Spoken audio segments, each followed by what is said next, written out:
step into the haunted halls of Spooky School. Each week, we take the fearless Jimmy on a journey through uncharted horror territory as we introduce him to spine-tingling movies he's never seen before. Beware, dear listeners, for the chilling tales we unravel may leave you sleeping with the lights on. Here are your hosts, Professor Spooky and Jimmy. Welcome everybody to Spooky School! Spooky School! And we are back. Yeah. Okay, how's it going? goodbye. Hey. Hello, goodbye. Hello, goodbye. Hello, goodbye. We're like a Beatles song with this, but you know Yeah, what the cool actually, thing- I got places to be. You mind if we just wrap this up now? Yeah, I mean, I don't mind that. I've actually got a private flight over to Saudi Arabia where I'm making an oil deal for the United States. So All right. yeah. I'm a free thinker, but the free also comes with free thinking about how I'm gonna get that paper. I'm here to make money, not friends, baby. Yeah. Yeah, dude. This is a very exciting episode because we're here to talk about one of my favorite movies of all time, Dawn of the Dead. All time. And you know, you've said favorite movie of all time a couple times, and the thing is that every single time you've told me this is one of your favorite movies of all time, it has been a joy to watch. It's just an absolute pleasure. It's pretty good, isn't it? And so far, I don't know how many episodes are out quite yet, and also times 15, 20 that are in the back catalog that'll never see the light of day. But I gotta say, yeah. So far, you've never steered me wrong once. You've scared me a couple times, but you've never steered me wrong once. I mean, I did introduce you to Friday the 13th, the first episode, and you didn't really like that one. Oh, yeah, but it was more like I didn't like it because it was ass, not I didn't like it because like it scarred me and now I can't eat blueberries. You know what I mean? Oh, yeah. I Yeah. get what you mean on that one. Yeah. That one, yeah, no, we're solid. But Dawn of the Dead, and no, we're not talking about the remake. We are talking about the one from the By Hack Snyder. Yeah, Hack Snyder. Dude. Mr. 1978 Dawn of the Dead. By one Mr. George A. Romero. If you can't tell by now, I kind of like some of his movies. Yeah, I mean, rightfully so. I think that out of all the directors that you've shown me, I think he's my favorite. I mean, He's pretty good, isn't he? yeah. Out of all the like real directorial standpoints that you can have on any of these movies, I think George A. Romero is the most memorable so far. The auteurs. The auteur? Before we get started, though, there is some breaking news right before we started recording here. Cool. I do want to give a quick shout out, friend of the podcast, rest in peace, Mr. Henry Kissinger. Henry Kissinger. Yeah. 100 years old, and he finally died. Oh my God. Finally Gone way too soon, some would argue. Where do you think I had to cover his ass in that Saudi oil deal? You're picking up right where he left off, which is exactly what he would have wanted you to do. So, which also means that here in a couple months we're gonna have a bitchin' studio, and you might have a private jet taking you to places. But that's it's running on pure Saudi oil. Yeah. So, shouts out. We'll miss you. Rest in peace. Taken from us way too soon. R.I.P. Huge fan of the show. Left a comment on every episode. So we just want to send our condolences. Yeah, it was really surprising when he DM'd me and he's like, "Hey, dude, this is a really great take on Psycho," and I was like, "Thanks." And then he's like, "Thanks, buddy." Yeah. I remember when that movie came out because I'm 100 fucking years old. Yeah. He's like, "When that movie came out, I saw it with my grandkids." Yeah, but rest in peace, asshole. Anyways, Dawn of the Dead. Dawn of the Dead. 1978. So I gotta say, off the bat, already scarier and more intense, but this time in a way that almost feels more familiar. It's pretty interesting how much social commentary that has been put into this movie, especially compared to the first one. You remember the first one, Mr. Romero is like, I didn't mean anything by casting a black lead in a movie like this, you know? Right. Just a total coinky dink. The entire film pretty much is nothing but commentary on racial issues, especially when the U.S. is collapsing. Oh, yeah. And then it shows immediately, like, it does not paint all cops in a good light, that's for sure. Two of our Very main based. Yeah.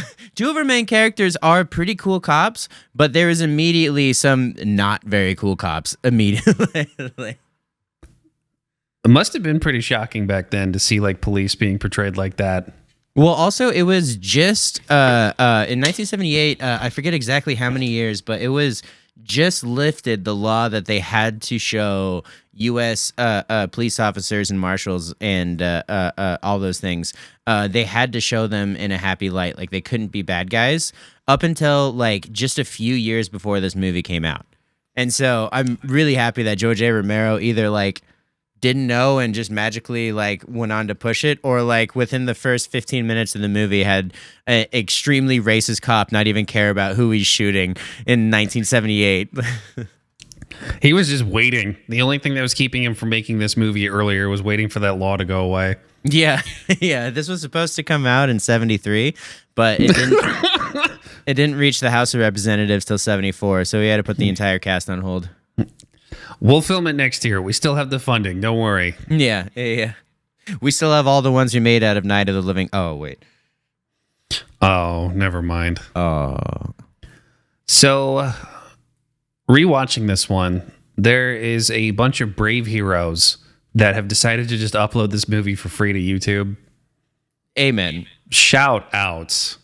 And this one has a copyright. This one, you're not legally allowed to do that. And yet, I found 4 different versions on YouTube. So, like, and it's the whole movie is on right. YouTube. It's literally impossible to find anywhere else. You can't buy a copy of it. You can't stream it. Which is insane because, like, maybe if I could find, like, well, let's face it, an easy one up for rent, like, morally, I probably would have had The Angel and the Demon, and The Angel Wins, and all of a sudden it's like, all right, I'll pay $4 so I could watch this for the evening. But I literally could not find it anywhere but YouTube, and yep, I didn't care. It's weird how it's like the exact opposite of Night of the Living Dead, where because of the copyright issues on that one, it's just everywhere, right? Yeah. Whereas now, because of the copyright issues, I don't even know who owns the rights to it or why distribution is just locked so bad. Right. But there's just nothing. It's impossible to find a physical copy of this movie. It's impossible to find a place to stream. Do you think George A. Romero made the same mistake twice? I don't know. I would have to actually look into this before I could really say anything on it, right? Right. But let's not look into it and talk about it. Because, like, I remember owning this movie on DVD, like, when I was, like, 12 or 14 years old, right? Did the cover say, like, Trauma Films presents?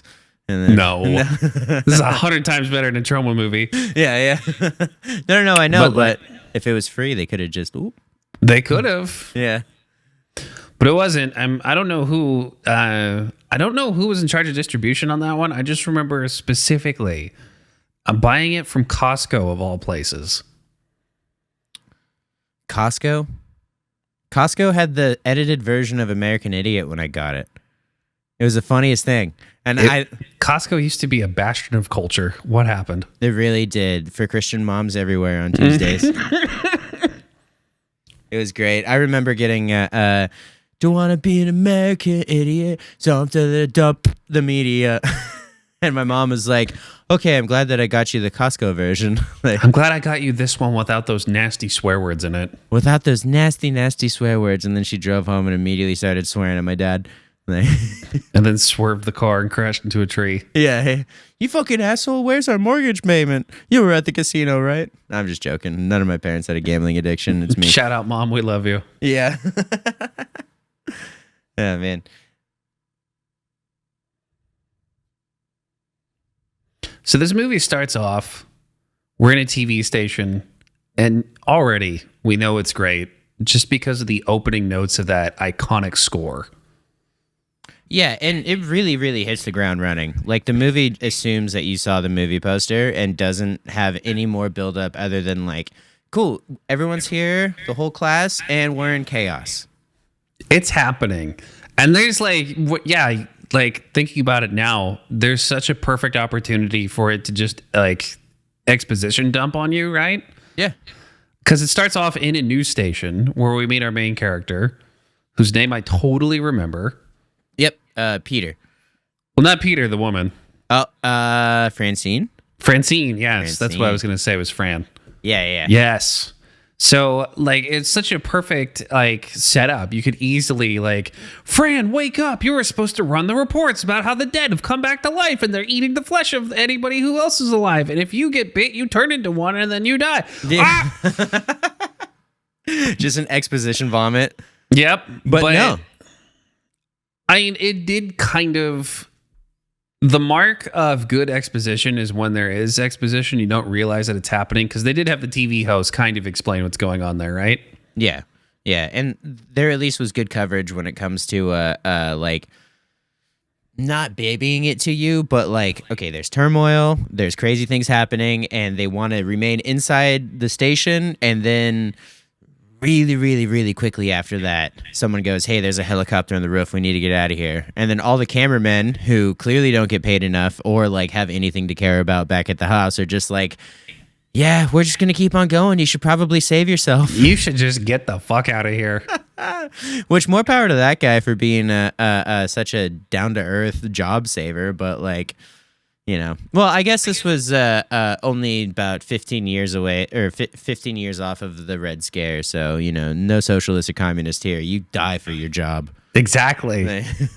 Wait, isn't that what happens under socialism? I'm confused. I mean, in practice, but not in theory. Right? Exactly, yeah. So, like, you get a real sense of just how bad the situation really is right away. We don't actually see any zombies at this point. We just see the chaos in the news station and how much this chaos is running rampantly, right? Yeah. And it does such a good job of setting all this up without really showing too much. No. We don't see what's going on outside that news station, but you can just tell by all the chaos that's going on in it that the world is pretty much collapsing around them. Easily. And it's it definitely brought a sense of like, okay, what's going on here? What's going on? Even though you know what's going on, like, obviously, I saw the cover. It's zombies. I saw the movie before. Like, we're definitely in it for the zombies. But I really like the way that it played the tiny violin that's going down with the ship a lot better than the first Night of the Living Dead, where it, like, the first one definitely threw you in there, but it definitely not as harsh, and then not with the stakes as high. Can you elaborate on that? That's actually pretty interesting. Well, yeah, because, like, you know, no offense to the Night of the Living Dead characters, but, like, the first time I saw that movie, I fully expected both the brother and the sister to die, and then have that be, like, the cold open where then the title comes on the screen and everything. But this, like, it made you care about Fran a little bit more, and then the person that she's with, we're gonna go with is that Roger or Steven? Peter is her boyfriend. That's Flyboy. Well, on IMDb, Peter is a black dude. You're totally right. I think it's Roger then. You think it's Roger? You know, as much as I love this movie, you'd think I would know all the characters, but they had nicknames anyways. So Flyboy is like the helicopter pilot. Yeah. So I mean, it obviously he can fly a helicopter. He's worth more than someone talking shit on their dead mother. So boom, right there, right above the first one. And then and then I mean, no shade on the lady from Night of the Living Dead, but we covered on how her acting, like, off the bat was, like, not bad, but it was pretty stale throughout the entire thing. So Fran at least, like, had this, like, I don't know, you wanted her to stay alive since the very, very beginning, and the way that it started is just like, oh, we're on this adventure. Like, it almost felt like we were starting, like, episode 3 of a full season or something. Right. And also, too, if we're going to compare, Fran is a real character where Barb is just kind of there to scream at everything. Yeah, be catatonic, and then also semi-racist. Just a little. Yeah, everyone was back then. She's from a different time. You gotta... Yeah. We'll cut her some slack, but not all the slack. Not all the slack. No. Actually, she's problematic. She's canceled. Well... So right after that, that's when we meet Peter and Steven. And this is when shit officially hits the fan. Yeah. Because you think, like, from the start, I assume that it's zombies, but then, like, we get these cops hanging out this giant apartment complex, and I just assume they're moving in on something. And then, nope, stereotypical drug deal. That's where we get that racist cop just running his mouth saying, oh, can't wait to kill these blankety blanks. It's like, I can't wait to open fire and not get in trouble for anything with it. Right, dude. It's like, what is this joke I won't make? Anyways, but so you immediately think it's zombies, and then it goes into just like your stereotypical drug bust, and it has this cool sense of like, not even cool sense, like it is just a straight up cool gunfight that happens right off the bat, which is cool because like, obviously, there was quite a bit of years between Dawn of the Dead and Night of the Living Dead, but George A. Romero really studied up on his combat filming because from the first movie having just like a couple of pew pew scenes, but like have good scenes of tension, but not anything that's like, I don't want to say action packed because it's definitely action packed, but like I don't know how many Steven Seagal movies came out before 1978, but George A. Romero watched them all. Not enough. That's how many. Yeah, yeah, for real. But yeah, a proper gunfight that goes on for a minute. And then I can't remember to the T exactly how it went down, but we see a little bit of police-friendly fire. Do you want to take that? Yeah, the one racist cop that we're introduced to right away just goes on an indiscriminate killing spree. Yeah, like racist cops do. Like racist cops do. And then all of a sudden, we see this hulking, masked figure walk into the frame. He sees Wally, who's going crazy, and just blows him away. Just pop. Just fucks him up. Yeah. So you mentioned earlier that it's like a drug raid. What's really happening is that this is like a lower income projects area, right? Yeah. And everybody in the building is hoarding the zombies of their loved ones. And that's what the raid is for, is to go in there and make sure that like all those zombies are dead and that like all the zombies don't like break free or whatever, right? Yeah. And it's revealed so well because there's this great duality of the scene of like, we don't really know who's the real threat and who's the real enemy. Yeah. You have the racist cop who's going ballistic. You have the people in the projects who are firing back at the cops. Yeah. Because to them, they're just trying to save their loved ones. But I don't know. It's like, didn't we all have a grandma that got COVID and we're like, sorry, Gram, like, you got to go. You're not spreading this thing. And then, that was the moral thing to do. Boarded up all the windows to her house. Yeah, I remember that specifically. Yeah. No. But yeah, I mean, who knows what kind of information they got? But like to them, they're just protecting their loved ones that are down with some crazy sickness that no Wakikaka could fix.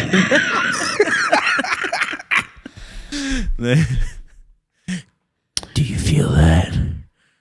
Oh, there is the great scene where we get to see how good of a person, not Peter, not Flyboy. Oh my fucking God, who is anybody in this movie? Steven, we get to see how good of a person Steven is because Steven, he, at one point, he catches like one of the people that are, no, restart.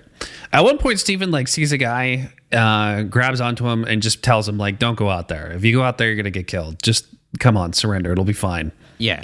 And the guy decides, now fuck that, and goes out swinging, right? Yeah. And just, yeah. But it wouldn't be a good movie otherwise. Exactly. So you get to see that he's there to like actually try to help, and he's not just like the racist Wally who just wants to go through and kill everybody there for no reason, right? Right. This guy definitely feels like, I mean, he's probably too old to say that he went to World War II. Maybe he came back from Korea, but he's definitely the kind of guy that if he was in the war, he was reading in his downtime. Yep. But it's here where we're finally introduced to zombies, and it's like 15 minutes into the movie, right? Yeah. And also, it just amps up how much of a real threat zombies are, and goes to show how much of an improvement production-wise has gone in from the first movie to this one. Yeah. I mean, hot take. I might like the zombies from night better than day, but I gotta You mean say, Dawn? huh? You mean Dawn? Yeah. I like my. Yeah, okay.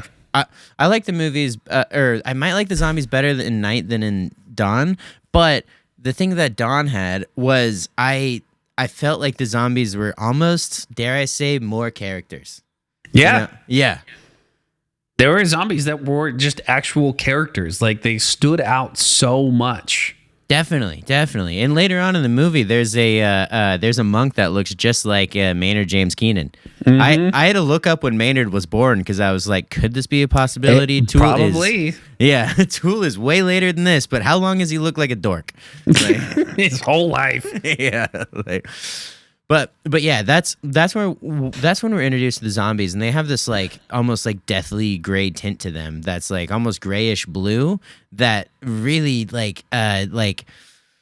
sure the in the last movie it was black and white, so we couldn't really tell. They were just kind of a lot more pale than usual. But the blue, like stylistically, obviously dates itself to the time. But putting myself in the time period, it definitely looked legit. I love the way that the zombies look in this movie. They look cool. Yeah. Like, if you want to say hot take, I think out of Dawn, Night, and Day, this is absolutely like my favorite style of zombie. Oh, hell yeah. Cool. And not only is it like just so unique, it's so special to the time, right? Yeah. It is like such a thing that is just with that time period and could only get away with that time period, right? If we had a movie in the 90s or like even now, I bet, even with retro being pretty cool, if we had a movie come out where it's like just a bunch of pale zombies, nobody's going to really like it, right? That's true. We have to go overboard with the like hanging off jaw and like the barely anything. Yeah. Yeah, the actual like walking corpse. Yeah. At the very least, it would have to look like one of those cold dudes from Game of Thrones. Yeah. But like the ones here just have like such a distinct, unique look to them, which I've always just loved. I like the way you put that because, like, I mean, the amount that I'm into old Godzilla movies, it rings true where there's a lot of monster design that is favorable back in the 60s and 70s, but also could never work today. Yeah. So, but, you know, but just the way that like special effects are today, right? Do you think there could be a Godzilla movie that would work where it is just a dude in a suit? I mean, it would have to be immaculate. It would have the greatest suit. Yeah. Not only it just like every bit of it would have to be the most meticulously like combed through piece of like perfect rendition that then it would stop losing its feel because it would trying to update something that back in the 70s just held such a good place. So yeah, no, you're right. There's no recreating it unless Hollywood, are you listening? You should give us a unlimited budget and then have us faithfully recreate all the movies that you failed to. I think Hollywood has enough right now to just make a giant radioactive lizard. Yeah, I mean, and stick it on a city and just film it for real. Yeah. I mean, there's enough writers that they screw over on royalties that they can definitely... they could just do that, you know? Yeah, definitely. And hey, Hollywood, just in case, we're not registered with SAG-AFTRA, so... Don't fucking scab. We're not doing that on this podcast, all right? You have dignity. Me, on the other hand, no. I'm here to get paid. Yeah. Oh, man. But yeah, so going into this big zombie bust, it immediately hits you in the feels because, I mean, thinking about movies like, I know, totally different, but like I Am Legend, and then a lot of the like World War Z and stuff like that, like off the bat, you'd never. Some of Joe's favorites, obviously, yeah. But like we learned to not like care about the zombies at all immediately. Like there's not a hint of anything until like using I Am Legend as an example. Like we don't know about that till like the third act.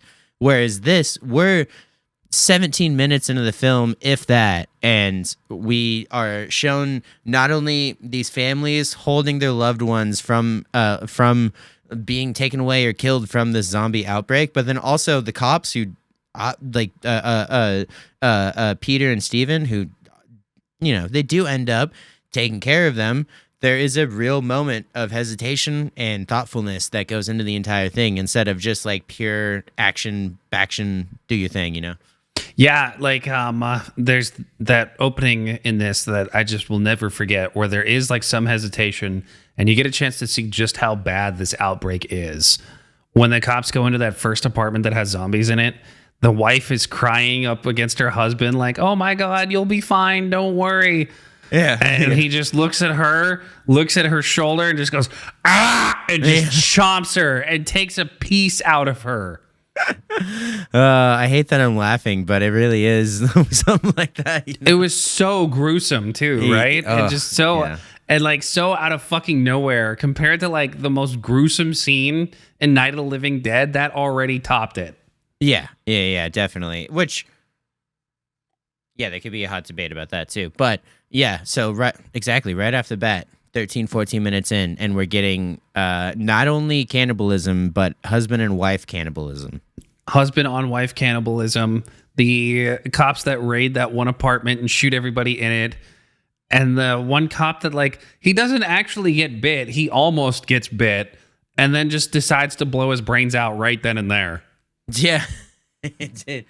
And just can't hang. Which I almost don't blame him. I don't want to say that I would do the same thing, but it would be a thought. It'd be a couple thoughts.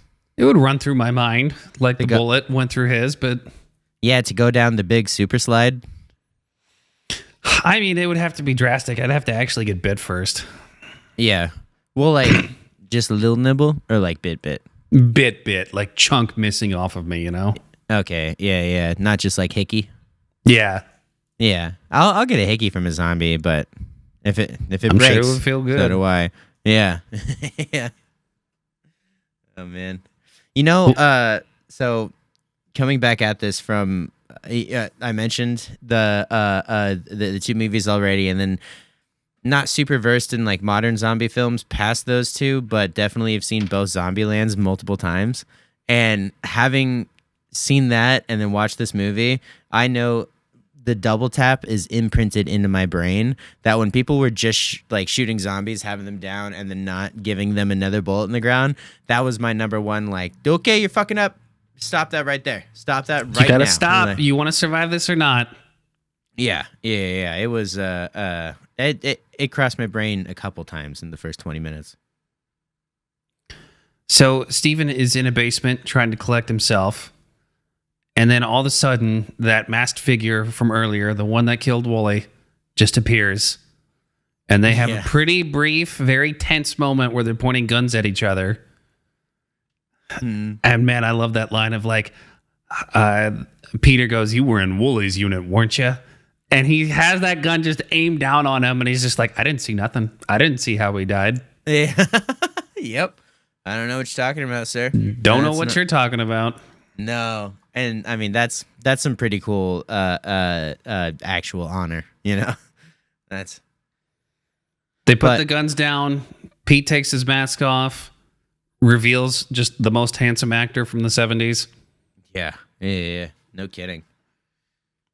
And also, from the bat, I gotta say the acting from a time that's normally ridiculously cheesy was superb in this. Every performance in this movie was incredible, wasn't it? Yeah. I mean, especially in the fact of like, it's a 70s movie, which means that a lot of like the better actors are gonna be like more like theater and like classically, and kind of all have that weird like kind of stage voice that they did back in the day. This is like barely past that. But have you ever seen the movie Stargate? Yeah. Our boy Steven reminds me of the bilingual scientist in Stargate. Oh yeah. Yeah, and that's a performance that's like over 20 years after that. And so that having those meet up, like of course I'm not saying that acting is one of those things that has gotten overarching better over time, but it's cool to have like such a cool character happen in Battlestar Galactica and Stargate, and then minus a couple decades, and you have someone that is like fulfilling the same shoes and staying like the same level of modern. It's cool. Maybe it's the same guy. Who knows? It did kind of look like them. I have to hit I it. have no idea what anybody from this movie went on to go do. No. I'm pretty sure Fran went on to just make movies instead of be in them. Oh, well. Because of how tortured she was throughout the filming process of this. Yeah. yeah. I will say, I think we got... No, never mind. I don't know. And then the guy who plays Peter makes a cameo in the remake where he blames the zombie apocalypse on gay people. So that was cool. You're listening to the Spooky School Podcast. Be sure to leave the video a like, as it really helps out the channel.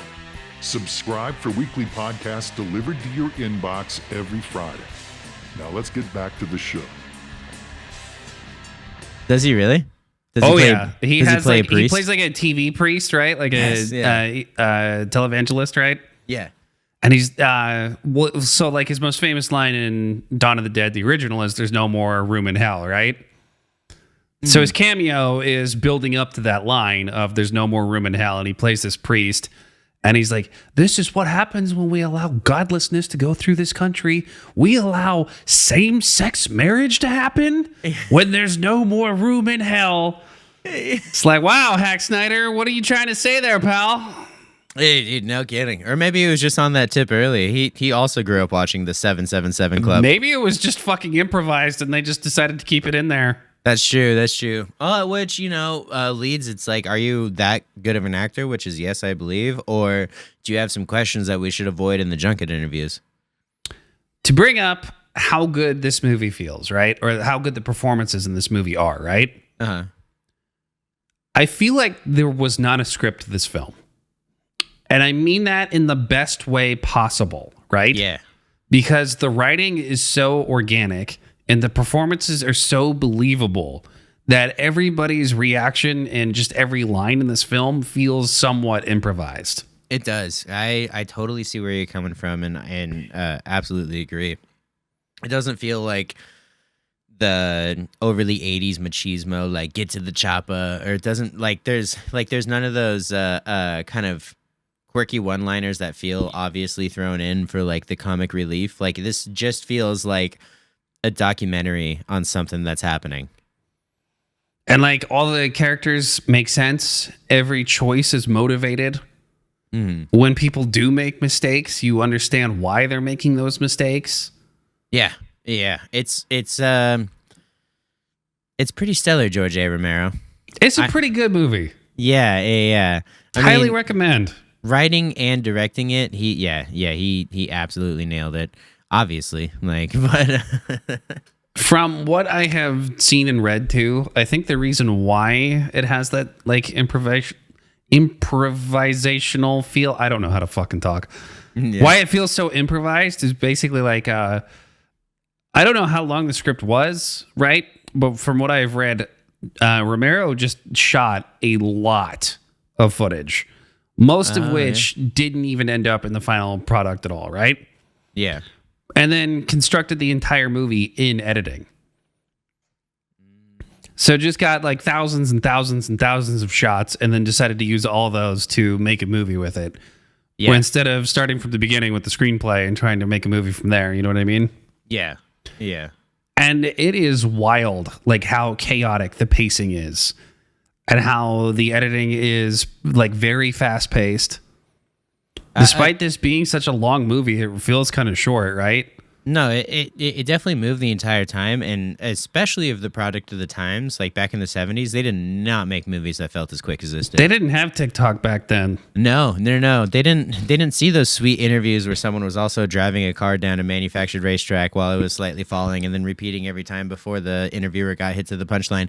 Is that on your feed too, or am I really just losing my mind? I get a weird dog that's round that tells me to eat mulch. Like, not kidding. I get like a whole bunch of videos of just like, it's so yummy to eat mulch. I love being filled with red dye 40 and microplastics. Oh my God. Well, after that pizza I had today, that's what I feel like. Listen, shout out to Domino's for being the cheapest fucking thing ever. I feel like every time I go there, I'm always like, hey, I would like one pizza, please. And they're like, well, would you like two and some free chicken bites? And I'm like, Is it the same price? And they're like, Might it's actually as well. less. Like it is. It's actually less money, yeah, if you take all this shit we're trying to give you. Right. And then I eat it, and then maybe like, no wonder why they gave it to me. They're slowly poisoning me, and I should never eat that shit again. Anyways, Allegedly, figuratively, not to get us sued or anything by Domino's Corporation. oh yeah. Listen, I'm lying. I had it. I'll probably still have it again. Please do not sue us. In your opinion, Domino's. Yes, you will always have my business for the rest of my life, which means you'll probably make about $27 off me. And you'll give me $5,000 worth of food. Now, there's two ways to interpret that. That is, you're either never going to order Domino's again, or you're going to get it next week, and then that's going to be the last we'll ever see of you. So, Yeah. thanks for tuning into the last episode, everyone. We love you. Yeah, I got to get it before this one drops, or else every single Domino's around my vicinity is going to be poisoned. It'll be like, oh, is that Jimmy that's like the fucking chicken on his pizza? Make sure it's nothing but expired poultry. Pull the chicken out of the dumpster, the one from yesterday. Yeah. Oh, Don't God. cook it. Throw the raw one on his pizza. He won't notice. He's fucking ripped. Like, Can we get the raw chicken special, please? yeah. The Yeah. mold adds to the flavor. Obviously. Molded cheese and raw chicken on your pizza? That sounds amazing. I am a blue cheese or go fuck yourself kind of person with my wings, so, I Yeah, guess that blue is cheese another way. pizza. Yeah. Yeah. No, that absolutely works.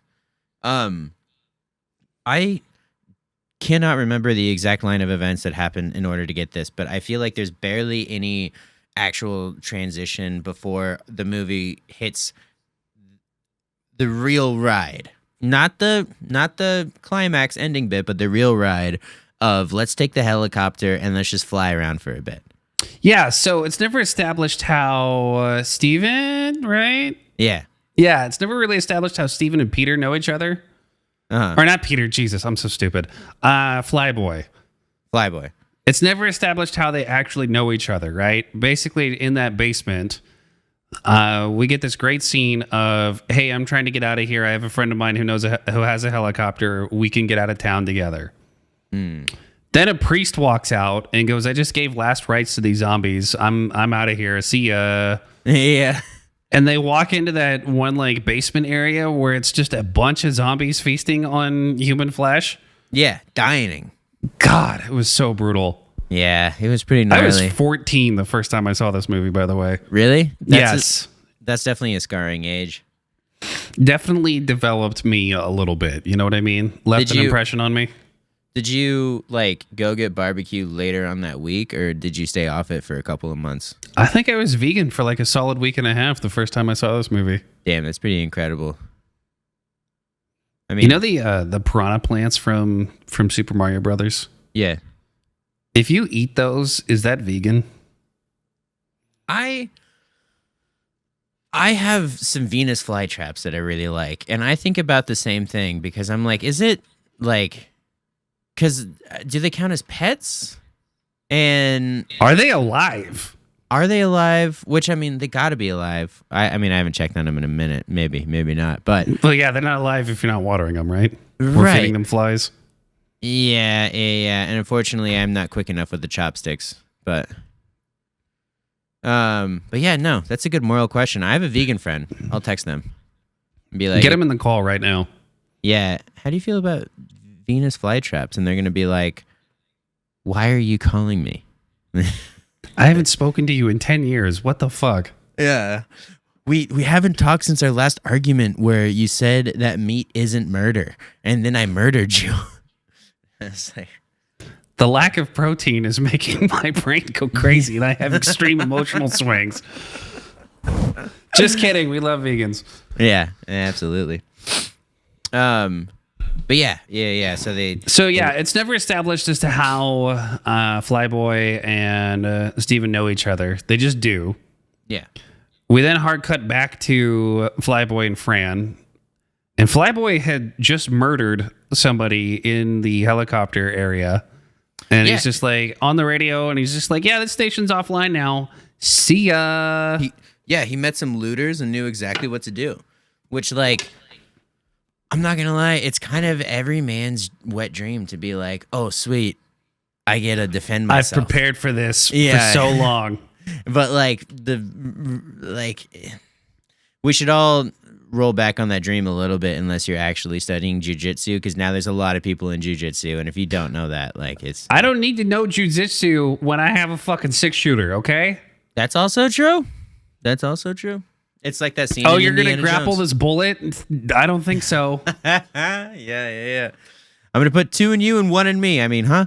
Like, When the guy gets down on the floor trying to get in like a grapple position, it's like, cool, thanks for standing still while I shoot at you. But yes, 99% of all the men that fantasize about this kind of scenario are not even nearly as ready as they think they are for this kind of scenario. oh yeah, not even at all. First of all, their truck gets 8 miles to the gallon. Mm-hmm. And then, but yeah. So this guy does some serious manning and is able to walk away with the helicopter. And he is it running out of fuel or just looking for some general supplies? Where they go make a touchdown down to yeah, they fly over. I believe it starts off in Philadelphia. So they're flying through Pennsylvania. Lamb of God calls it Philadelphia. Castlevania. So they're flying through that state. Yeah. And they just see all these rednecks having a great time because it is indeed like their fantasy of just they're all treating it like it's a hunting trip of just getting together and shooting down some zombies. You know what? When George A. Romero was going through trying to film that scene, that whole scene of people shooting and drinking and hanging out, that was just a town that he approached and kind of let them knew what was going on. And that's all that. None of those are paid extras. Those are all just people that are legitimately like, oh, you shooting a movie? Yeah. You want us to bring our guns and hang out and drink beer and shoot stuff? It's like, and yeah, just shoot stuff and let's just have fun as good old boys do. Yeah. It was, yeah. And so everything from the uniforms to the police, the paramedics, everyone that was down there was just the town. So Georgie didn't have to pay anybody because they all were just stoked to be there. They were just happy to be there having a good time. What the fuck is a permit? I bet you if Georgie is a drinker or was a drinker, I bet you that it was one of the smoothest shooting days and then into one of the biggest parties that night where it's just yeah, we got all these dogs and burgers and also, do you like a beer? Would you like 8 of them? How about 12? How many fingers do you think were lost filming that day? Just from getting drunk and shooting guns. Oh man, I mean, every one of them died with valor, but they gave their lives for the cause. Yeah, I'm gonna say a solid 3. At least 3 fingers. Yeah. Do you think it was one guy's 3 fingers or 3 people lose a finger? It had to be one dude losing 3 fingers, and that's at minimum. I'm gotta say that's gotta be at least 50, 60 fingers gone that one day. Yeah. I mean, that's pretty good, and 52 of those from bullets and the other 8 from the barbecue. Yep. Don't barbecue while wasted, folks. It's also not a great idea. So they're flying over this in the helicopter, and then the helicopter is running out of fuel, to answer your question from earlier. Cool. And they touch down at what looks like just basically a private airfield gas station, right? Yeah. Yeah, as we all have, right? Yeah. I mean, you should see the place I'm moving to. Yeah, exactly. So they land down, and everything about this, the build up to it, one of my favorite kills in any movie ever, not just in this movie, right? Yeah. Is saved for the very end, but you also see just how fucking dark it really is in this movie too. Because Peter is exploring all by himself. He hears some noise from behind the door and thinks, oh yeah, a zombie. I'll just shoot through this door. I'll kill that zombie, no problem. Yeah. So he fires off 2 rounds. There's still some scratching. That door bursts open and kids run out. Zombie kids. Yeah. I forgot about that. Yeah. Zombie children. Which those were actually, I want to say, Tom Savini's niece and nephew. And they were the only kids to be zombies in any of the movies because their mom or them just wanted to work with Tom.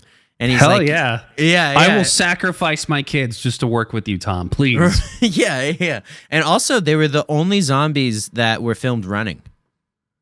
They got the youth spirit. They got a Exactly. bold. You can't ask a kid to walk slow. That's just impossible. No. That's like asking me not to eat a whole large pizza from Domino's and feel shitty after. In one go, yeah. Yeah. It's a long drive home, but it was the whole drive. So he grabs, like the kids are trying to eat him, and he just picks them up with one arm, throws them, and blows them away. And keep in mind, this was before we saw kids getting shot every day on the news. Yeah. So this was pretty shocking to see it in cinema. Yeah. And I bet you that was the funnest he's ever had acting.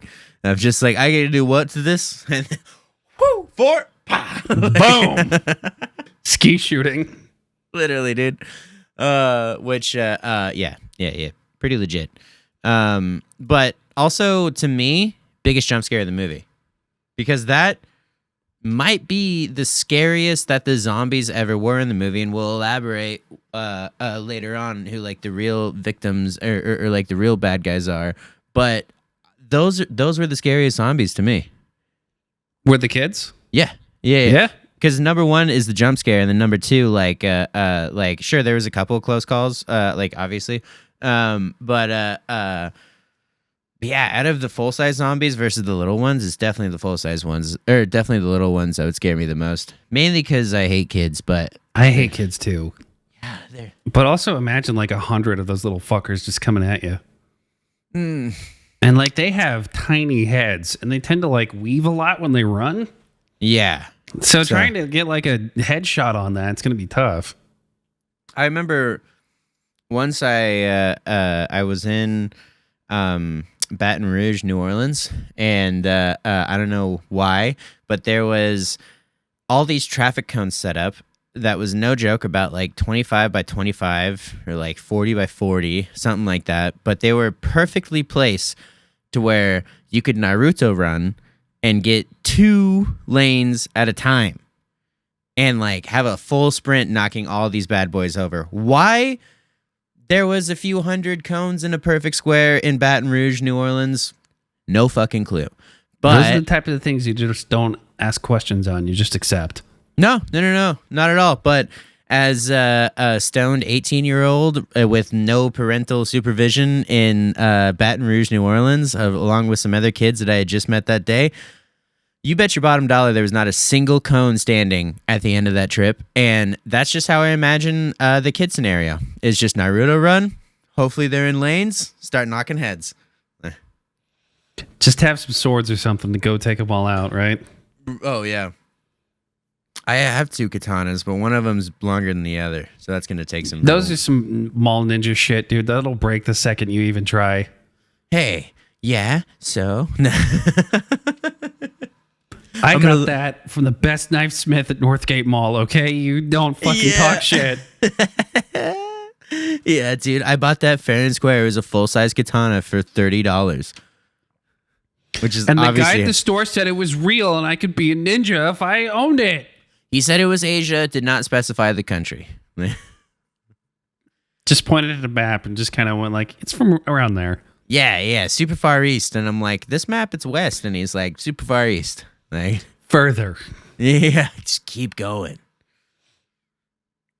But speaking of blades, this leads up to my favorite kill in the movie. Yep. When Flyboy's filling up the helicopter. Mm-hmm.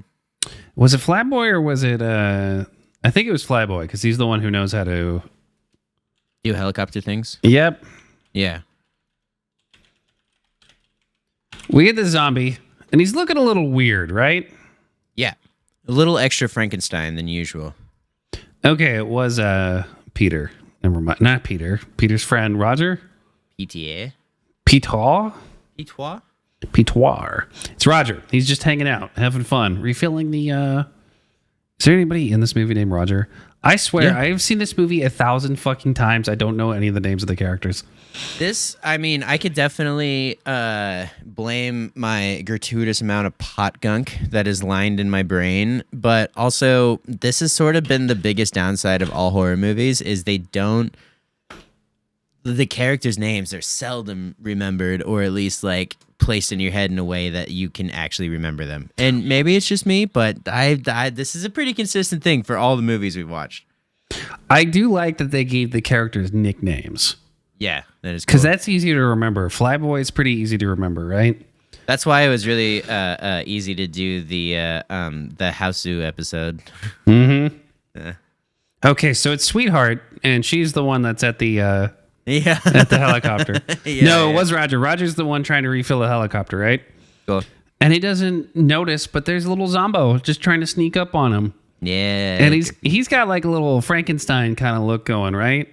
And at first it's kind of weird because it's like, why the hell is this dude like head so fucking flat? What's going on? Yeah. And the zombie gets up, crawls over some boxes, stands up straight, and just gets the top of his fucking head ripped right off from the helicopter blades. That was so freaking sick. Definitely the best kill of the movie. I remember screaming the first time I saw that because I did not expect it at all. Really? I was just like, oh yeah, they're going to shoot him and it's going to look cool. A little hole will go into his head. Yeah. And that's it. No. Flunk. Taken off. And it wasn't even a full decapitation. It was a partial decapitation, which is much scarier than a full decapitation.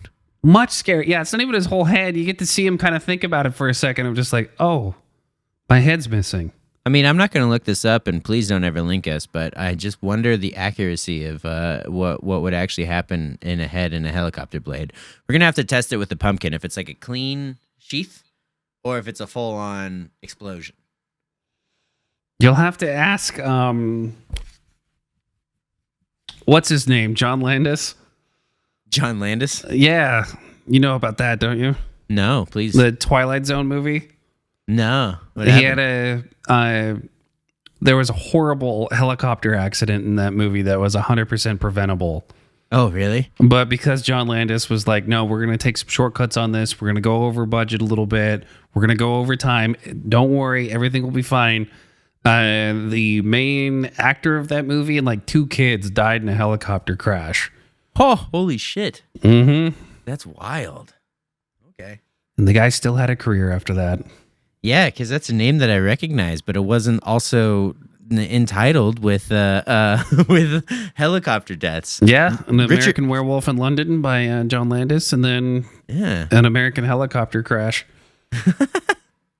Man, Richard Gere wants to be so lucky with how people remember him. I would rather be remembered for being into freak weirdo shit, especially if it's rumors that people just made up, than actually killing people. Yeah, well, to be fair, I didn't know that about John Landis, but I know way too much about Richard Gere. So. Well, now you know. Yeah. Now that's going to be a 1-for-1 when people are like, oh, John Landis is in that movie. And I'm going to be like, you mean that dude who uses helicopters to murder people? You got to use that. Make sure that's like, bring it up as if there's no way that anybody would ever actually know about it either, right? Oh, yeah. I'm the first one to tell you about this. I bet you didn't know this cool fact about him, huh? Yeah. Looks like your fave is problematic. Hey, your fame. John Landis, is he still alive? I believe so. Yeah. Oh, yeah. 73 years old. Well, right on. Well, good for you, kid. Good job, buddy. Yeah. All right. So they managed to escape in the weirdest way possible. I know, like, it probably makes sense just to save time and also get out when you need to get out. But the thing that really pissed me off about this movie is how little they turned the helicopter engine off until they got to the like final resting point.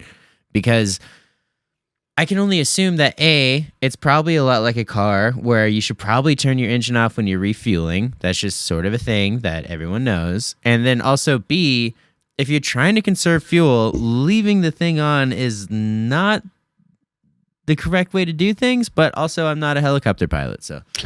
And you also obviously never robbed a gas station. I've never robbed a gas station, no.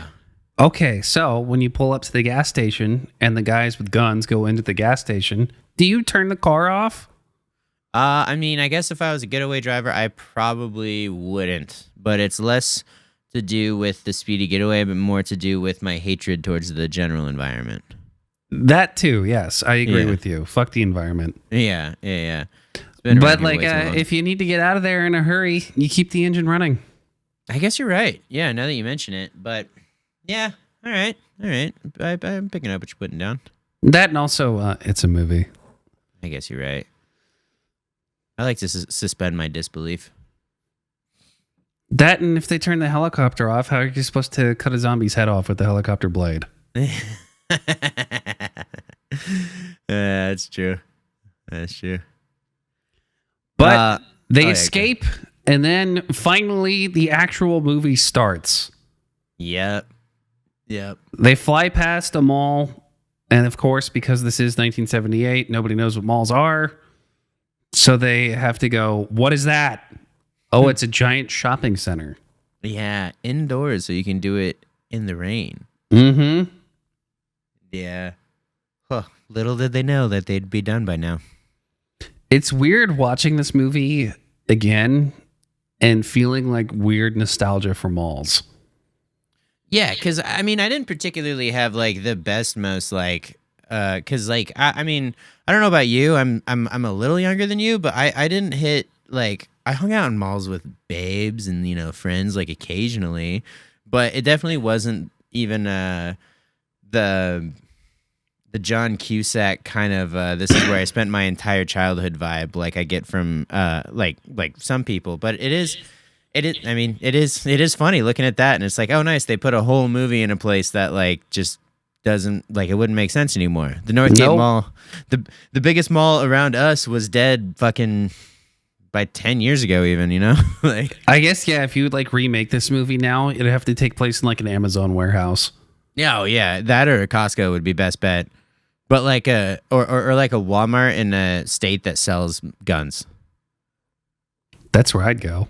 Yeah. A state that sells guns. It's a state that sells guns, yes. Yeah.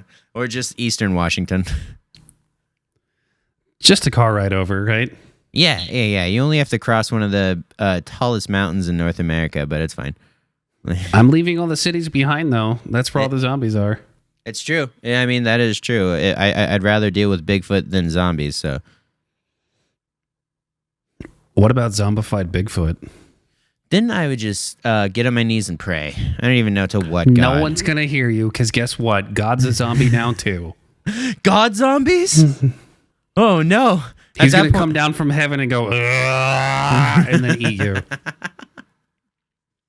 That's a great premise. Zombie God. Zombie Jesus. We have to make that Hollywood, coming knocking. My phone has yet to ring, so get on that. All right. Yeah. Well, what's really cool about this mall that they found is it is not only perfect to be in, but also from landing on top of the roof to where they can be. It's just the most perfect setup ever where they can just draw in the ladder, have no one bother them. The zombies can't climb. They are not agile unless you're a child. And for some reason, there was only 2 of them. And no, but it's just, what was that game? Dead Rising? Yeah, Dead Rising. Yeah. So I played a shitload of that as a kid and like knew that it must have been based off of something. And I'm sure that influenced by. Right. Which is the nice way of saying plagiarized. Right. Because there's a lot of that mall that looked awfully similar to, like, I felt like I had already seen the mall before I saw the movie. So it's because you were living in it in Dead Rising. It was, and it was awesome. I only had the demo. This is where I feel like there's a major fundamental difference between George A. Romero and every other filmmaker. Because we have this movie now where it takes place with these characters in a mall, right? Yeah. And I feel like if this was anybody else trying to make this movie, there would be some sort of other conflict going on about how like the characters have some other overarching goal throughout the film, if that's making any sense, right? Yeah. It's not going to be just about like these characters get into the mall and have to survive. And we see them having fun like we do in this film, right? There's going to be like an added layer of like an objective or like a goal or something on top of that to kind of help keep the movie moving forward.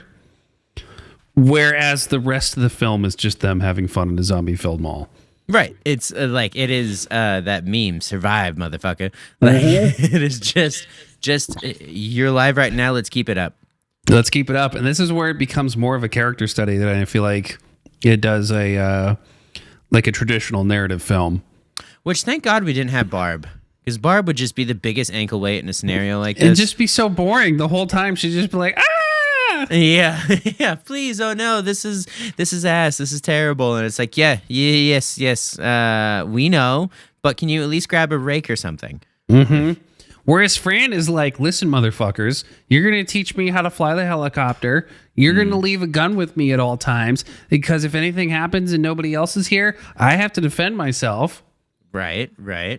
And no. So the four of their interactions, and I do feel like this is quite the squad that you'd want to be stuck with because you have the Peacemaker, you have what I would say is lawful good in our Stargate copy, and then I would say chaotic good would be the lady. I want to say that lawful, maybe I'd even give lawful evil to Flyboy because he kind of kill somebody to steal a fucking thing. I would say more like neutral evil, maybe, if that's your thing. Yeah.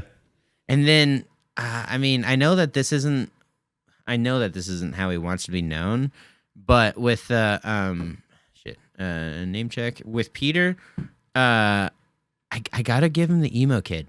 Because not that he's like sad or like too, but he's definitely introspective and just like saving his own ass. And then like, I don't know if he smiles throughout the whole movie, which like obviously it's a zombie apocalypse. It's ain't nothing to smile about. Right. Hell's full and they're breathing out. Life ain't all cookies and cream, kid. Yeah. Hey, it's pretty cookies and some cream. The cream that they find in the mall, hell yeah. Auntie Anne's. This was before Auntie Anne's. This would be the worst time period to get stuck in a mall. Oh, yeah, that's true. Holy shit. Oh, okay. So when they have to secure the mall and they kind of go around and drive up the trucks. Drive the trucks to secure all the entrances around the mall. This is one of the funniest scenes to me because they talk on the radio like a bunch of 9-year-old boys. Yeah. They're just like, "Where's Flyboy?" And they're like, "I don't know, probably somewhere with Fly Girl." They're probably kissing. Ooh. Yeah. And they're kind of like having fun with it, like, "Oh, where are we gonna go? What's gonna happen here?" But of course, this is where the first zombie bite breaks into our wonderful group of four. Yeah, it's this is the one scene that I feel like really drags. Yeah. But I can't really name a point of like, oh, it would be better if you just remove this, right? Because the whole fucking point of that entire scene is you see Roger just like breaking down and being more and more reckless. The longer that scene goes on, the more disregard he has for his whole life, right? Yeah. And so it's only inevitable until he gets bit. And then it is like a genuine surprise when he does, because we've spent so much time with him at this point that we care about him as a character and want to see him get through this. Absolutely. But you dance in the water, you're going to get wet. He got very wet from that one zombo bite. Yeah, it was. But at least they went back and they saved him. And the taking care of him, like, part of the movie was, I mean, it was pretty wholesome because everyone knew that he was on his way out. And they really, really stretched him on to where they were even like wheeling him around. They were even like wheeling him around in a little cart just with him. And they're just like, no, come on, we're gonna go on chores and everything. Like he's a freaking child. Mm-hmm. But meanwhile, he's just deteriorating into a flesh-eating being. Yeah, he's dying, and it's not looking very good for him for the most part. But they had like the objective for the rest of the movie at that point was block all the exits and entrances, and then clear out all the zombies. And we spend a little bit of time on doing that, and then a lot of time on we have a mall to ourselves. Yeah, which is, I'm so glad that this scene was added because there's no one.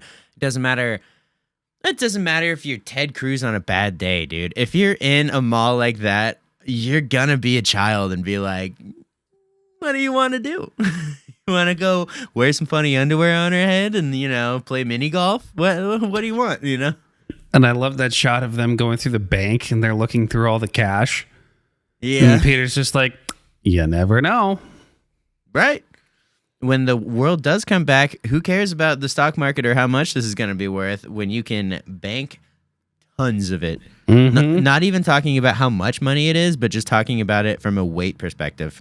Exactly, yeah. I've got 1,000 pounds of Benjamins. Like, what the fuck? Like, it's going to be traded in weight. Yeah. It's just like Germany in the mid 1920s. I'll give you a wheelbarrow for an apple. Like, and we get a lot of touching scenes, right? We get all of them kind of hanging out throughout the mall. My favorite is Roger when he's at the arcade. Because it feels like not only is he physically deteriorating, but he's like mentally deteriorating too. Yeah. I mean, the flesh-eating disease is taking all of it. It's taking him pretty hard. But if I was losing brain cells, honestly, an arcade would be the best place to do it. Right, exactly. Because you would just end up like Crash Bandicoot. Brainless and just walking around spinning. Hell yeah. Yeah. Yeah. I'd go to the bowling alley, but I would be the ball. After we cut your head off because you're a zombie? Yeah. I just have the biggest grin and I hit the dimes, And then it leads up to the inevitable, which is very sad. Mr. Rogers passing away. R.I.P.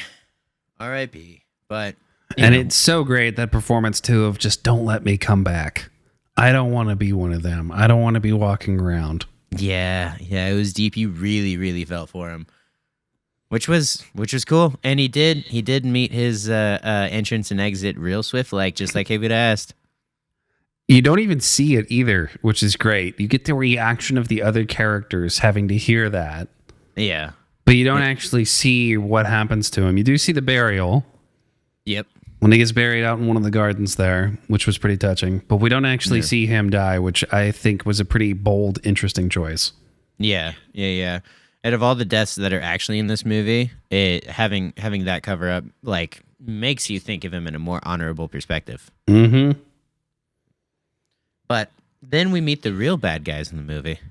Later on, because we have a whole bunch of nice artistic scenes of quite literally nothing happening. Again, it's like I said, if this was any other filmmaker, right, it'd be like, oh my God, Roger died. What are we going to do from here? Maybe we need to come up with a plan to get out of here, or some other objective is going to be added on top of it, right? Yeah. Like a goal all the characters are going to move towards, right? Right. Not fucking George A. Romero. This dude invented slice of life anime before it was even a thing. Yeah. You get to see their characters go through their new day-to-day life in this new environment, have a fucking blast, enjoy it. We get a very nice romantic dinner between Fran and Flyboy. Yeah. We get to see Peter have a drink to himself between him and Roger, who passed away. And then later on, eventually, we do get a bunch of bikers who spot them all, try to contact them through the radio, and Peter's just standing next to the radio, let's not respond. This is a bad idea. We can't let them know that we're here. Right. And then the leader of the biker gang is just yeah, you guys fucked up by not getting back to us. We don't like people who don't share. Yep. And then, of course, they're on the Iron Horse. Mm-hmm. You just hear that.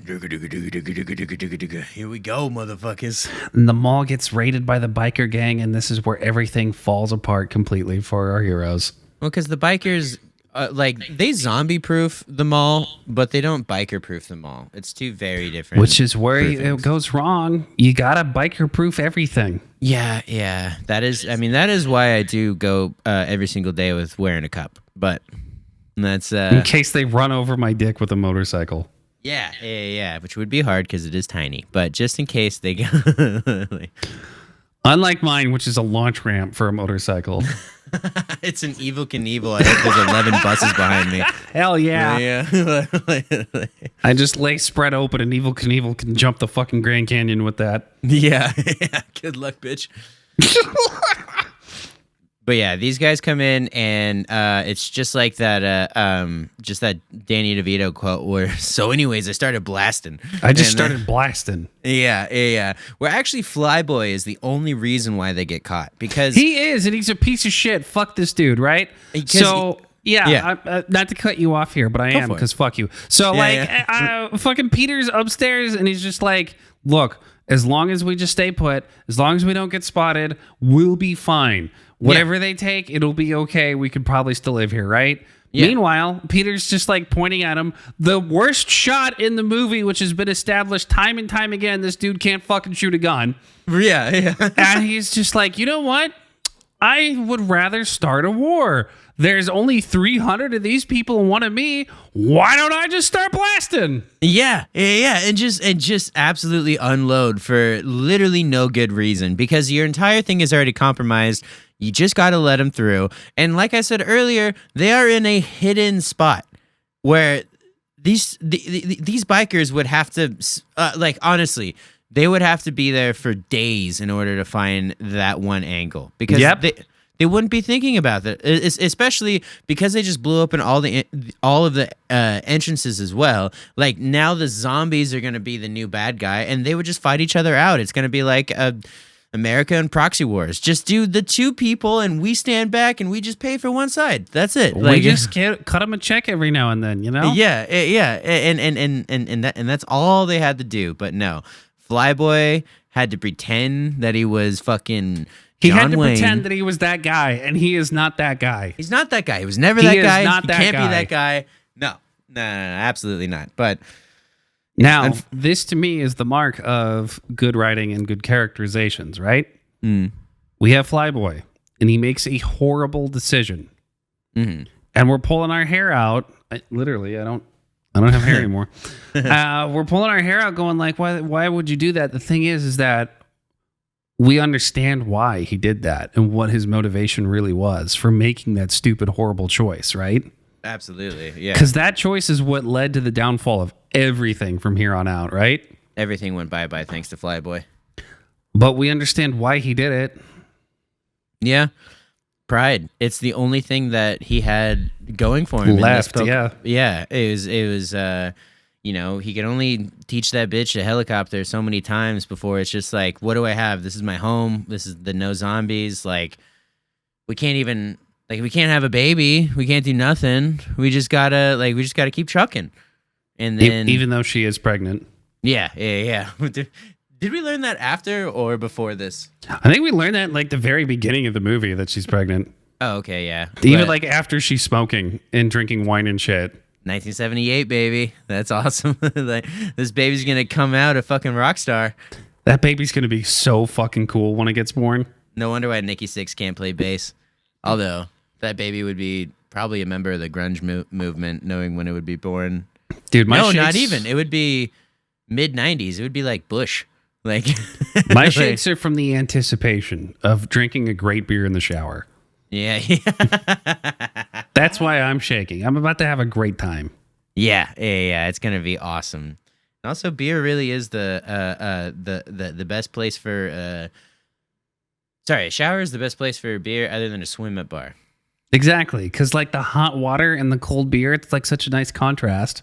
Such a nice contrast. I'm warm on the outside and cold on the inside. And it's just a nice, comforting feeling to make the shakes go away for like a little bit. Yeah. Just remind me that I'm okay. I'm really okay, Mom. I'm really okay. I'm fine. So this all-out fucking war breaks out. And we actually get a nice little guest appearance by the one and only Tom Savini, which, do you want to give a little background on this guy? Because I don't know if we talked about him much in the Night of the Living Dead podcast, but I know he's a personal favorite of yours. Oh, yeah. Are we talking Tom Savini, the actual makeup artist, or his character in this movie? Both, because he pops up and he just pops up. He's like one of the gang members, right? Yeah. Like the bikers. He looks exactly the same as he does today. This That's guy the has not funniest aged thing. a fucking day in his life. I don't know how he pulled that off. No. Probably clean living. He doesn't drink beers in the shower like me. I gotta take a page from that, but I don't know if I'm really able to make that kind of sacrifice, No. No. That's really asking a lot. Like, The guy is buff as shit too. Like, there's this great photo of him with I think it's his 70th birthday cake. yeah. And he's naked and he looks like he just won Mr. Olympia. It's pretty fantastic. It's incredible, yes. Yeah.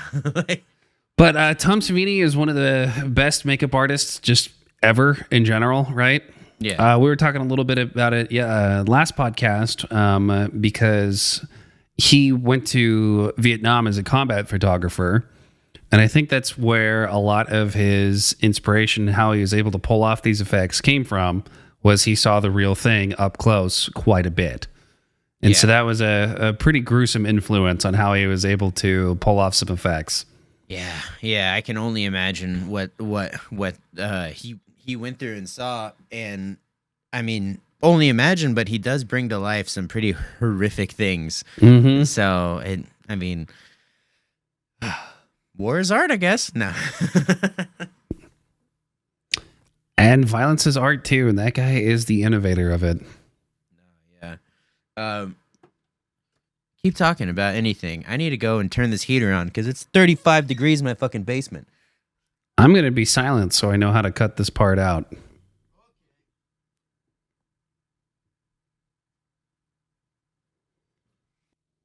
So after Tom Savini's pretty queef, Pretty queef? What the fuck? Pretty queef, yeah. After Tom's pretty queef landed in my mouth. Anyways, after Tom Savini's cool random appearance comes up, and he gets he has a nice dance with the zombie, and is able to have his nice little cameo.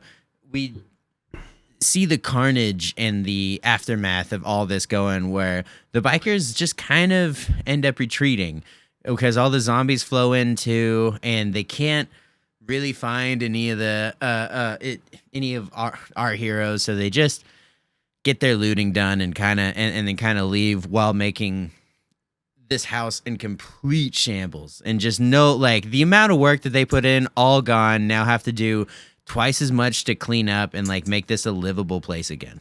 Oh, it's lost at this point because the bikers have already just destroyed it.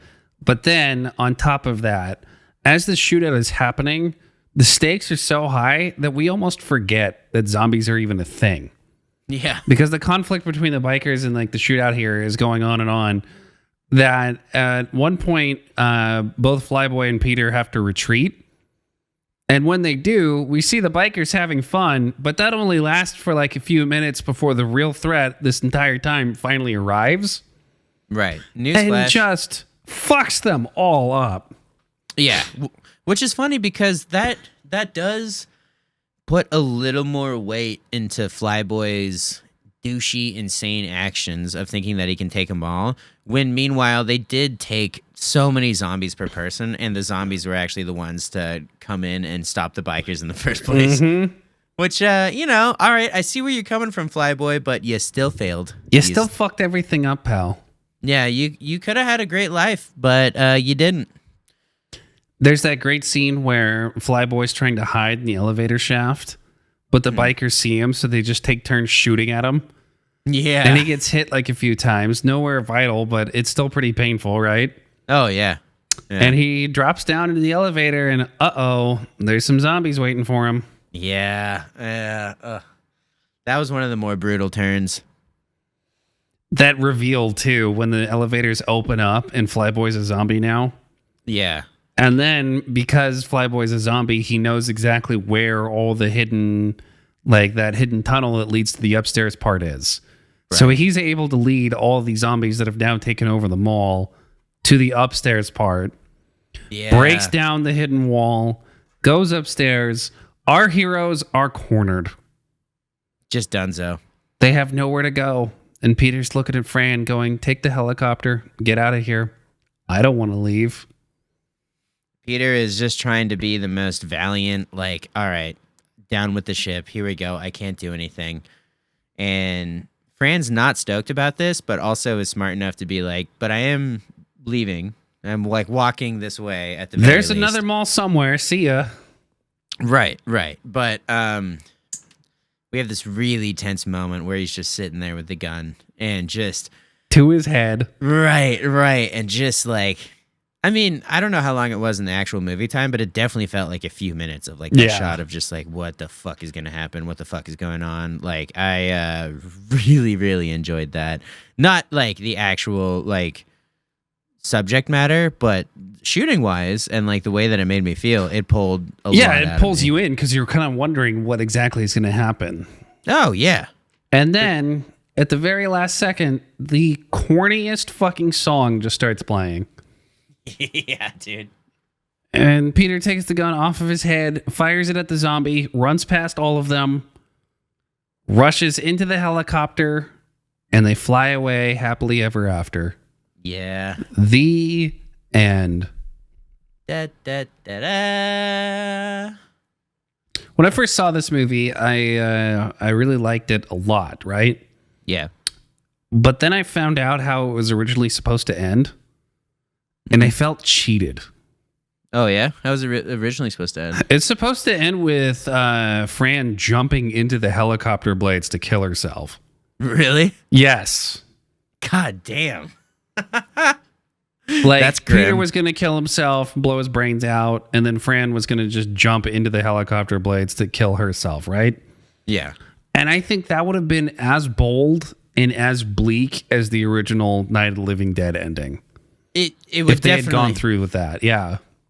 Actually, that one change at the end there would have changed my entire view of the movie. That is true. It probably would have made the whole thing scarier. It probably would have made the whole thing like even more memorable, knowing that it just is as grim but as updated as the first one.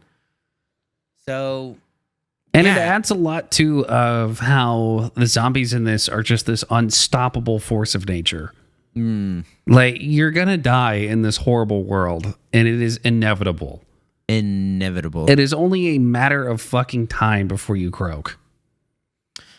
Which, I mean, really is should be the story of all zombie movies. But yeah, I didn't.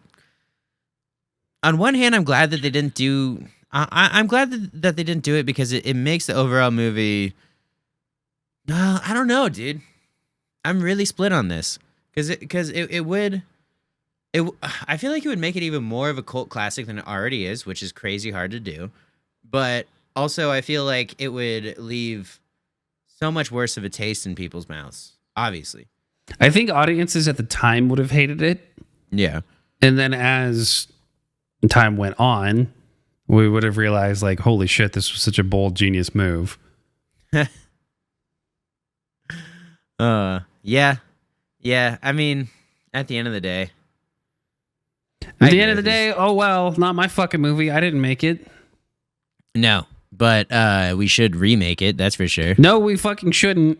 Why not? You don't want to do a shot for shot except for the end where You don't want to do a fucking piece of shit with fast zombies directed by Hack Snyder? No. I didn't mean remake it like that. I mean a shot for shot classic perfect take. That'd be even worse. Yeah. Why don't we take all those resources and just make our own movie?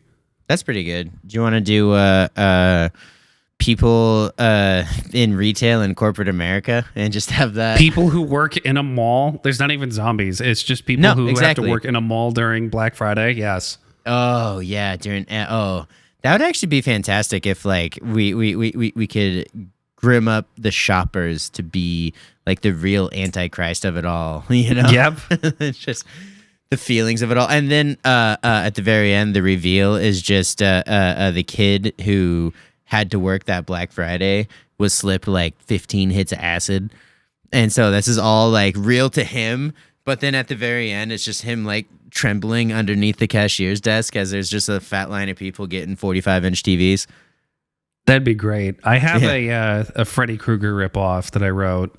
That's it's about a monster that can only kill you when you're high. That's awesome. So we got to figure out a way to shoehorn that in that. Yeah, I'll definitely be the on-set tester. That's for All sure. right, sure. Yeah. So, give me your thoughts and your feelings about this movie. We did kind of breeze through it a little bit, but I could talk about this movie for hours. I feel like it's more important to talk about our reaction, our feelings of it, than it is to just kind of go through it and talk about it. But now that we have the whole movie out of the way, give me your thoughts. Give me your feelings. Yeah, I think I don't know which one I like better, Night or Dawn. Because both of them have really, really significant pieces in both, like, the history of the horror movie and the feelings that both of them have, and then just the straight up riff off, like different styles of rip offs that both of those like give you.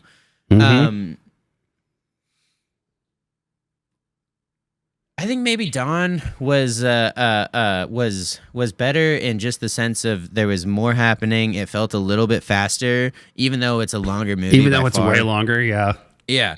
And so yeah, I think, and honestly, yeah, this, because it definitely stuck with me more. I mean, the feeling of zombies in a mall is now like kind of, for lack of a better term, it's kind of lolsy. You know, it's like, we've had video games on this, we've had everything on this. Like, what are you gonna do? But putting myself in 1978 when malls were brand new and zombies were still like not the trend that they have been in the past 15, 20 years. I definitely think that this had a greater cultural effect, especially with Dead Rising. Yep. There was I feel like the Texas Chainsaw Massacre is a closer to Night of the Living Dead than Dead Rising would be to Night of the Living Dead. Does that make sense? Okay. Yeah, it does. Yeah. Yeah. It's a little bit more high, like closer, like more real stakes, whereas like kind of, I don't know. I guess I'll just say that. Yeah. It's like Texas Chainsaw is closer to Night than the video game Dead Rising would be, even though it's like based off the same director, the same everything, the same inspiration, you know. And if I had to pick which one was better, I really feel like I'd have to go with Dawn, just because it's a better movie thematically, storytelling wise, better movie technically, you know. The acting was the acting better. was just like the acting in this is just so believable. Right. Whereas in Night of the Living Dead was really good, but Ben was the only standout actor in the whole Yeah. thing. Whereas this, every single character felt like every you said, single character they didn't stood have out and had a moment. It was like very well defined. Yeah. There was an arc and a death to all of them. Yep. there's yeah. All right. So if you like Dawn better, then if you were like, is this your George A. Romero, like Desert Island? This is the one you're bringing if you could only bring one? Yeah. Yeah. That makes sense. Because my hot take is I don't think he made any good movies after this. Oh, yeah? Yeah. We'll get into it. Yeah. Hey, that happens. Not everyone loves Dio with Sabbath. Yeah, true. We'll talk about it next episode with Day. Uh-huh. It's not that I don't like that movie. It's just that I don't feel like it really does a lot, right? Okay. And then every other zombie movie that he did after Day of the Dead, not good. Not good. No bueno. Not good. No bueno. Yeah. Would someone say cash grabs, or would someone say not cash grabs? He did like this really weird found footage movie about like the internet. And how like zombies would like what it would be like if there was a zombie outbreak during the internet age, right? Okay. And he was kind of onto something with that one, but at the same time, it was written by a guy who was completely out of touch with the internet age. That makes sense. And also, like, found footage is really hard to pull off. Yeah. But I'll never forget one of these corny ass fucking lines that starts off with this movie of like the person who's filming it is looking into the camera and is explaining like, I was the one who filmed all this and I edited all this together. And yeah, I added some music to it because I wanted it to be scary, because that's the whole point, is scaring you. And it's like, okay, that's cool. Yeah, that's definitely a little cheesy, but I like it. Like, yeah.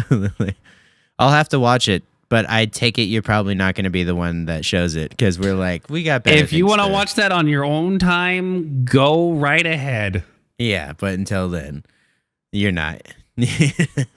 There is a lot to appreciate with Day of the Dead, and I want to save that conversation for when we actually watch it and do a podcast episode on it, right? Cool. But I'm actually pretty interested to hear your feelings on that one, just so that way, like, maybe we like really disagree. Maybe you'll like love that movie. Yeah. We'll find out. Yeah, we'll find out on the next episode, folks. Do you have a favorite kill in this one? Yeah. I mean, I don't want to take yours, but the helicopter kill is pretty... It's so good. It's pretty A1. It is pretty A1. But I'm not... I can't say this either, just morally. Like, it's like I shouldn't, but I'll reference it. I'll say it's not my favorite kill, but I will say the way he just fucking hucks that kid is hilarious. And so, like, that's definitely going to be up there too. Don't. If there ever is like a serious remake of this movie that has like zombie kids, yeah, grab the kid by the ankle and throw it against the wall, and then the back of its head just splatters. Right. Just. Yeah. But I think I wouldn't say favorite kill per se, but the one that I would want to be in, and kind of just like every boring white guy's like wet dream, as a guy that just like enjoys first person shooters and like guns. I don't own any guns, and I don't like, but like, I've been to the shooting range. It's fucking awesome. But that scene where they're first kind of coming down into the mall and they have to run through, like, kind of through everything to lock everything up, and they're kind of just like shooting into the crowd while they're like pushing everything like that. So not a particular kill, but definitely that would be my dream. Like if I could be put in any scenario as like a speed run, it would be that, like, lock myself into the store with the escalator and just like quickly like, okay, pop, oh shit, run, like get out of here, go. Right. But I mean, look at me. I just ate a fucking whole large Domino's pizza. Like, well, when the zombies come, there's not going to be any more large pizzas, buddy. Oh God, I need to stop that right now. My mouth tastes like salt, and I haven't taken a bite in 2.5 hours. Like, go gargle some mouthwash. You'll be fine. I know. Oh my God.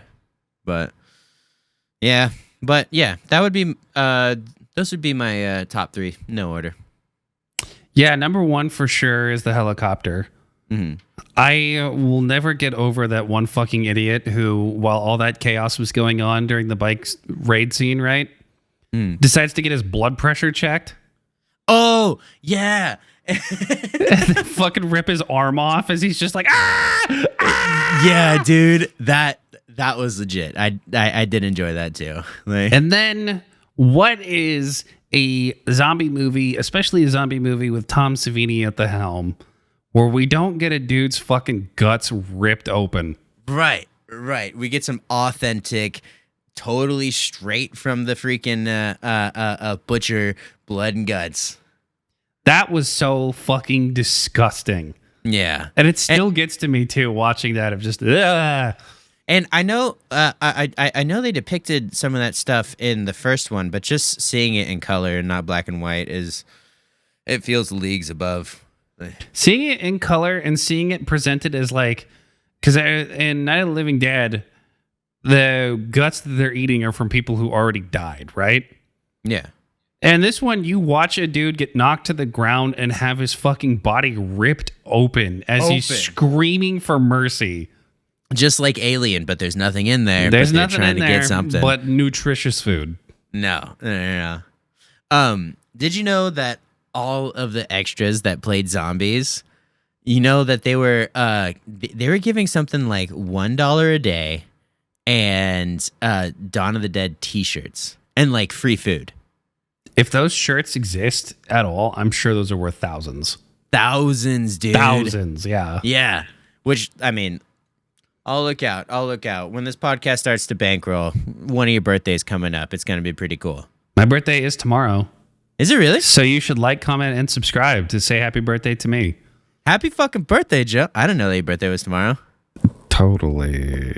Ah. I definitely wasn't born in May, and we're definitely not recording this in November. I guess December by the time this comes out. Oh, yeah. Yeah, damn.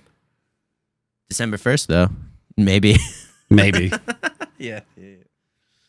But, yeah, no, that definitely those ones for the wind.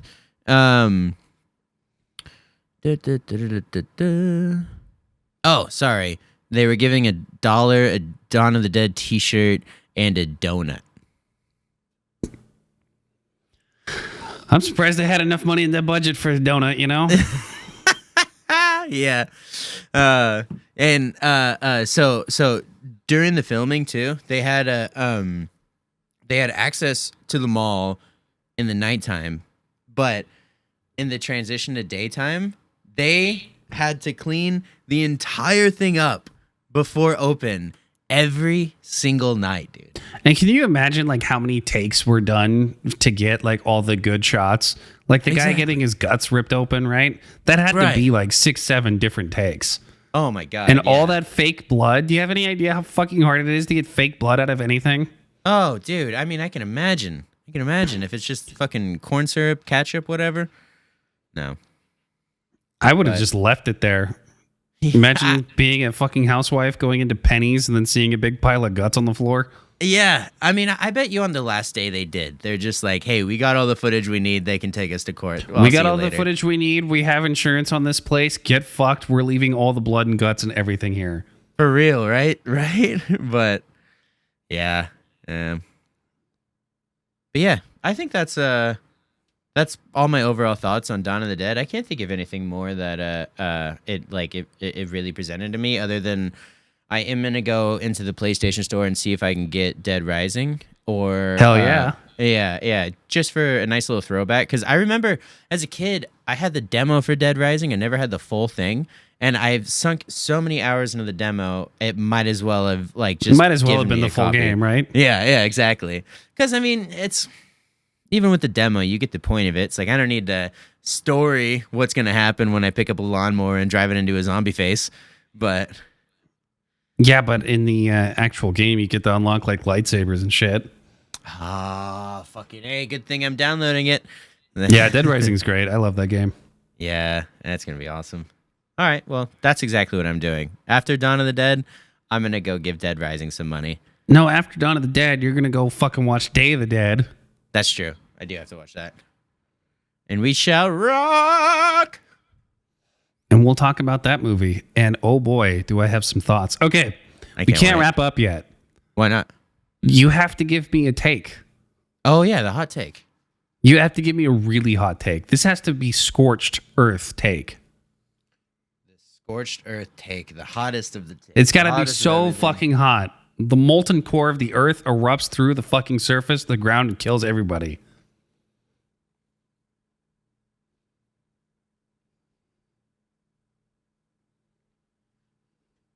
So you said George A. Romero never made a good movie after this? That's true.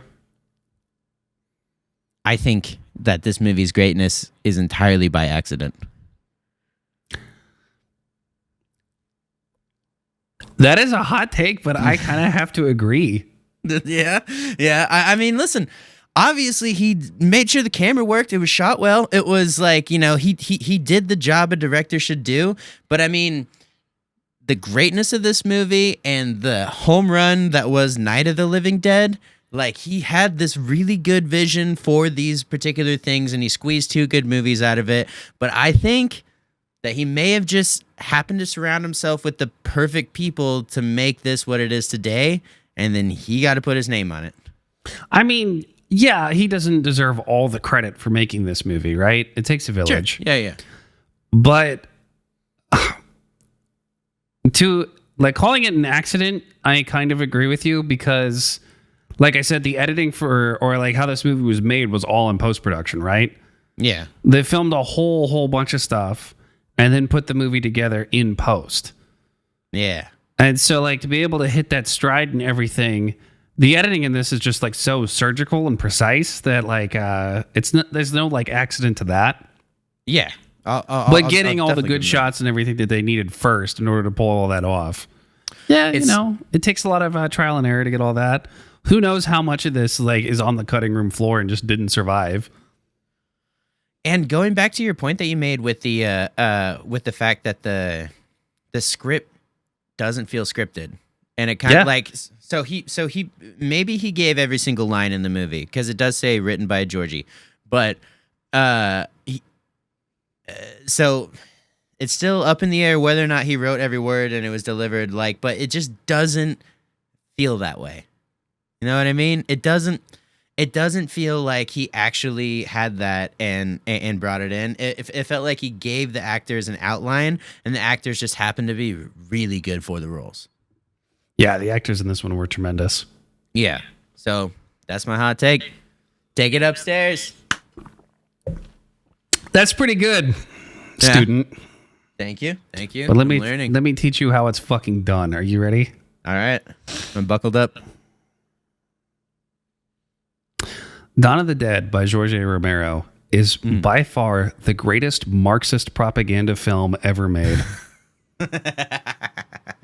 Yeah. Because all of the problems that are presented in this movie are caused by one thing and one thing only, and that is rampant capitalism. And that is the message that George A. Romero is trying to say with this film. I mean, that is...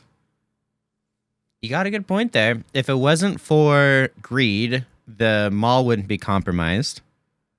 If it wasn't for greed, the people in the TV studios maybe would have lived, but they just had to keep on pushing for whatever views and whatever was keeping on going on. Remember, that's exactly like what motivated Fran's job at that TV station was to have like shelters listed on there all the time, but she decided to go against that and turn those off because she knew all those shelters were basically like if people were to go there, they'd go there to die, right? Yeah. But her boss was like, "Why did you kill those? We need people watching our TV station all the time." Yeah, solid point. And I mean, listen. The raid that happened at the beginning of the movie, I mean, they did have the zombies under control for the most part. Maybe not the whole thing, but they did have the zombie. Goes to show the police brutality that goes on because police are there to protect property, not people. And they got to make the end of the month quota, which means that they need to protect more property. Exactly. Yeah. All right. We're on to something here. I like this hot take. I'm just saying, I would not be surprised if it turns out that George A. Romero really was into like Marx and Engels. Yeah. And I'm supposed to be a professor, so I have to tie everything into socialism and Marxism somehow, right? Oh, I mean, this wouldn't be a good university if I didn't hear that every class.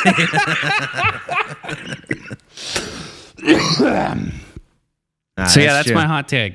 Couple of hot takes. George A. Romero accidentally stumbled into his greatness, but it was propelled by his putrid hatred for capitalism. There you go. And we were talking earlier, right? That code about how like you couldn't show cops in a bad light.